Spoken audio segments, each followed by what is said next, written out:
Hello guys, welcome back to my channel Ashan by vlogs. Guys, ഇന്ന് നമ്മൾ unbox ചെയ്യാൻ പോകുന്ന AMD സ്പോർട്സിൻ്റെ MK3400 Pro V3 എന്ന് പറയുന്ന ഒരു കീബോർഡാണ് ഗൈസ്.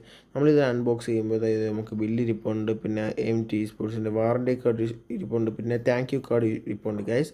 പിന്നെ ഇതിനകത്ത് വരുന്നതെന്ന് വെച്ചാൽ നമ്മുടെ കീബോർഡ് USB-C ടൈപ്പ് ആയിട്ട് കണക്ട് ചെയ്യാൻ പറ്റുന്നൊരു കണക്ടറും വരുന്നുണ്ട് ഗൈസ്. ഇതൊരു അടിപൊളി മെക്കാനിക്കൽ കീബോർഡാണ് ഗൈസ്. 1200 രൂപയിൽ കിട്ടുന്ന ഏറ്റവും ബെസ്റ്റ് കീബോർഡ് ഇതാണ് ഗൈസ്. പിന്നെ ഇതിൻ്റെ ഒരു ബ്ലാക്ക് കളറാണ് വരുന്നത്. ഇതൊരു മെക്കാനിക്കൽ RGB കീബോർഡും കൂടെയാണ്. അത്യാവശ്യം എന്താ പറയുക, ഒരു എസ്തറ്റിക് ഡിസൈൻസിലൊക്കെ വരുന്ന ഒരു ബെസ്റ്റ് കീബോർഡും കൂടെയാണ് കേസ്. എല്ലാവരും എന്താ പറയുക, ബഡ്ജറ്റായിട്ട് നമ്മൾ കീബോർഡ് നോക്കുന്നെങ്കിൽ ഒരു ബെറ്റർ ഓപ്ഷനാണ് കേസ്. ഇത്രയൊക്കെയുള്ള വീഡിയോ ഇഷ്ടപ്പെട്ട ലൈക്ക് ചെയ്യുക, ഷെയർ ചെയ്യുക, സബ്സ്ക്രൈബ് ചെയ്യുക.